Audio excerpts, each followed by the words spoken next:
வணக்கம் and welcome to Vis FX. இன்னைக்கு நாம பார்க்க போற சப்ஜெக்ட் என்ன அப்படின்னு பாத்தீங்கன்னா, ஸ்டாக் மார்க்கெட் அல்லது கரன்சி மார்க்கெட் இதுல ப்ராஃபிட் பண்ணுவதற்கு மிக மிக அவசியமான விஷயங்களை நாம இன்னைக்கு பார்க்க போறோம். அப்படி என்ன அவசியமான விஷயங்கள் அப்படின்னு பாத்தீங்கன்னா, மொத்தம் 3 இருக்கு. இந்த 3 விஷயங்கள்லயும் நாம ரொம்ப தெளிவா இருக்கணும். அதுல நம்பர் 1 ட்ரேடிங் சைக்காலஜி, ரெண்டாவது சார்ட் அனாலிசிஸ், மூணாவது பிரைஸ் அனாலிசிஸ். இந்த 3 விஷயங்கள்லயும் நாம ரொம்ப தெளிவா இருந்தா மட்டும்தான் பங்கு சந்தை அல்லது கரன்சி மார்க்கெட்ல நம்மளால ஒரு ப்ராஃபிட் மோடுக்கு அல்லது ப்ராஃபிட் ஜோனுக்கு நம்மளால இருக்க முடியும் அல்லது போக முடியும்.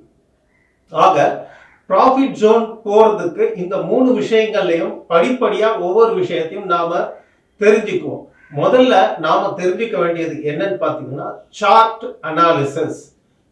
சார்ட் அனாலிசிஸ் அப்படின்னு சொன்னாலே உலகம் முழுக்க மிக மிக பிரசித்தி பெற்ற சார்ட் வகை என்ன அப்படின்னு பாத்தீங்கன்னா, கேண்டில் ஸ்டிக் சார்ட் தான் ரொம்ப ரொம்ப பிரபல்யமான ஒன்று.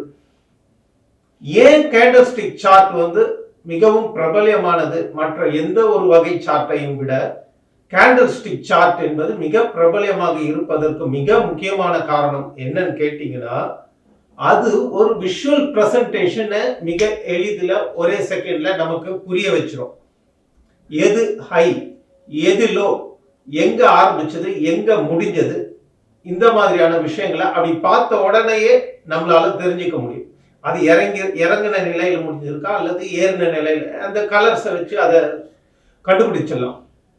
ஆக கேண்டில் ஸ்டிக் சார்ட் என்பது மிக மிக எளிதில் நம்மளால அண்டர்ஸ்டாண்ட் பண்ணிக்க முடியும். பாத்தீங்கன்னா, அப்போ ஒரு கிளியர் மெசேஜஸ் நமக்கு கிடைக்கணும் அப்படின்னு பாத்தீங்கன்னா கேண்டில் ஸ்டிக் சார்ட் தான் வைக்கணும். சரி, கேண்டில் ஸ்டிக் சார்ட் நம்ம செட் பண்றோம். இதுலயே நிறைய டைம் ஃப்ரேம்ஸ் இருக்கு. 1 மினிட் இருக்கு, 3 மினிட்ஸ் இருக்கு, 5 மினிட்ஸ் இருக்கு, 15 மினிட்ஸ் இருக்கு, 30 மினிட்ஸ் இருக்கு, 1 hour வரைக்கும் அந்த சார்ட்டோட டைம் இன்டர்வல்ஸ் வைக்கலாம். சரி, இத்தனை டைம் இன்டர்வல் இருக்கும்போது என்ன மாதிரியான ஃப்ரேம்ஸ், டைம் இன்டர்வல் ஃப்ரேம்ஸ் நாம வைக்கலாம் அப்படின்னு பாத்தீங்கன்னா, அதாவது பங்கு சந்தையா இருக்கட்டும் அல்லது எந்த ஒரு ட்ரேடிங், ஆன்லைன் ட்ரேடிங்கா இருந்தாலும் அது எப்படி டிசைன் பண்ணியிருக்கிறாங்கன்னு பாத்தீங்கன்னா, மனித உணர்வுகளோடு சம்பந்தப்பட்ட ஒரு விஷயம். பொதுவாவே இந்த மார்க்கெட்டை விட்டுருங்க, வெளி மார்க்கெட்லயே எடுத்துக்கோங்க, நாம் தூண்டப்படாமல் நாம் எந்த ஒரு பையையும் செல்லையும் நிகழ்த்துவதே கிடையாது. நீங்க ஒரு டெக்ஸ்டைல் ஷாப்புக்குள்ள போனாலும் சரி, ஏதாவது ஒரு துணி எடுக்கணும்னா கூட நம்ம மனச அல்லது நம்ம மூளையை அது தூண்டணும். அந்த கலர்ஸ், அந்த மெட்டீரியல், அங்க இருக்கக்கூடிய ஒரு அட்மாஸ்பியர், அந்த பிரைஸ், அவங்க எந்த அளவுக்கு நம்மள ரிசீவ் பண்றாங்க, எந்த அளவுக்கு நம்மள ரெஸ்பாண்ட் பண்றாங்க அப்படின்ற பல்வேறு விஷயங்களால் நாம தூண்டப்படுகிறோம். அப்படி தூண்டப்படுவதன் மூலம் நாம அங்க ஒரு பையோ செல்லையோ நிகழ்த்துறோம். ஆக ஒரு பை செல் என்கின்ற ஒரு ஆக்டிவிட்டி நடக்கணும் அப்படின்னு பாத்தீங்கன்னா, அது நாம் தூண்டப்பட்டிருக்க வேண்டும். இதுதான் மிக மிக ultimate point in any business. அது எந்த ஒரு வகை பிசினஸா இருந்தாலும் சரி, the ultimate point is we must be intrigued. நாம் தூண்டப்பட்டிருக்க வேண்டும், நாம் தூண்டப்பட வேண்டும். இந்த தூண்டுதல் இல்லாம உலகத்தில் எந்த ஒரு வியாபாரமும் நடைபெறுவது இல்லை. இது ஒரு ரொம்ப ரொம்ப பேசிக் பாயிண்ட். எனி பிசினஸ் இது ரொம்ப ரொம்ப பேசிக்கான பாயிண்ட். அப்படி இருக்கக்கூடிய இந்த பேசிக் பாயிண்ட் உலகம் முழுக்க இருக்கக்கூடிய இந்த ஸ்டாக் மார்க்கெட்ல இல்லாம இருக்க முடியுமா? அப்போ the ultimate point, the basic point என்னன்னு பாத்தீங்கன்னா, ஸ்டாக் மார்க்கெட்ல கூட தூண்டுதல் தான் மிக மிக முக்கியம்.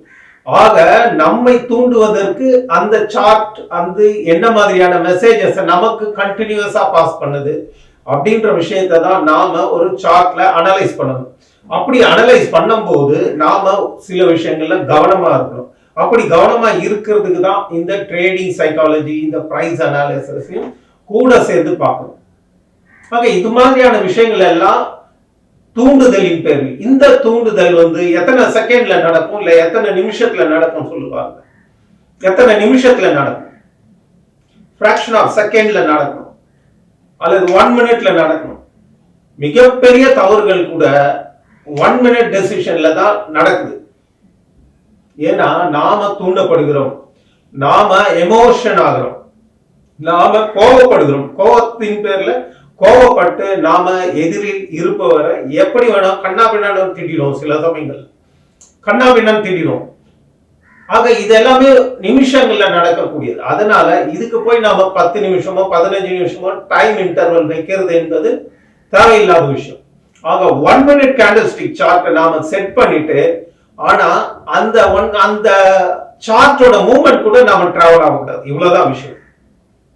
நாம 1 மினிட் கேண்டில் ஸ்டிக் சார்ட்டை செட் பண்ணிட்டு நாம அது கூட டிராவல் ஆகக்கூடாது. ஜஸ்ட் வாட்ச் பண்ணணும், அனலைஸ் பண்ணணும். இதுதான் மிக மிக முக்கியமானது.